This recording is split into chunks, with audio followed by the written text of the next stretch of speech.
inashangaza. Kwa nini viongozi wa Umoja wa Ulaya wanaiangalia Marekani kwa tahadhari katika vita vya Ukraine?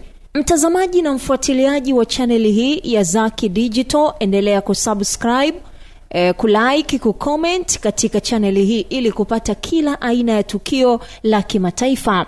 Baada ya vita vikuu vya pili vya dunia, Ulaya ilikuwa imeharibiwa vibaya.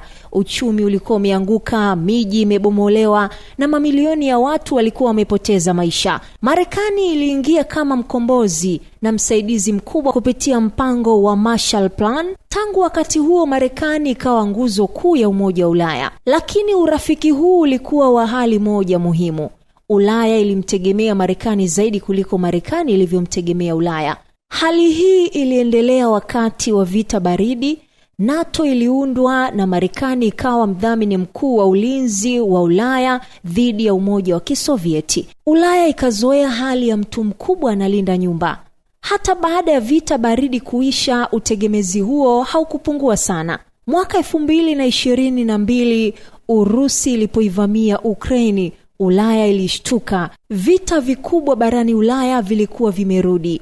Kwa haraka zaidi, macho ya Ulaya yakaigeukia Marekani kwa silaha, fedha, ujasusi na hata uongozi wa kisiasa. Kwa muda Marekani ilisimama imara, lakini pole pole maswali yakaanza kujitokeza. Je, msaada huu utaendelea kwa muda gani? Je, mabadiliko ya kisiasa Marekani yataathiri Ukraine? Lakini swali lingine ni je, Ulaya iko salama kama Marekani itachoka au kubadilisha misimamo? Hapo ndipo chanzo kikuu cha kutokuaminiana kilipoanzia.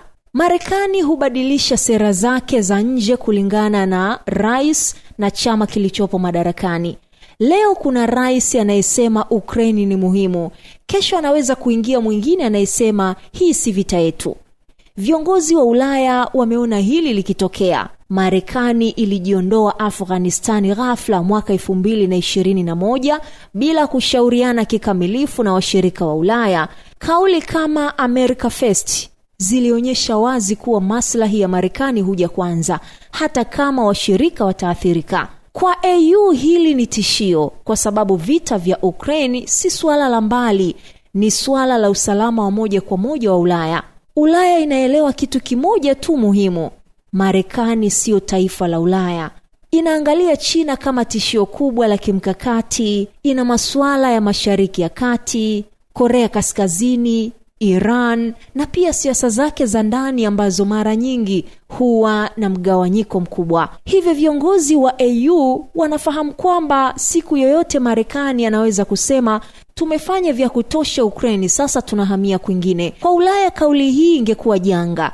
Athari za vita vya Ukraine hazigusi Marekani kwa kiwango kinachoigusa Ulaya. Ulaya inakabiliwa na wakimbizi mamilioni, mfumuko wa bei ya nishati, hatari ya vita kupanuka, msukosuko wa kiuchumi, hofu ya usalama wa mipaka ya mashariki.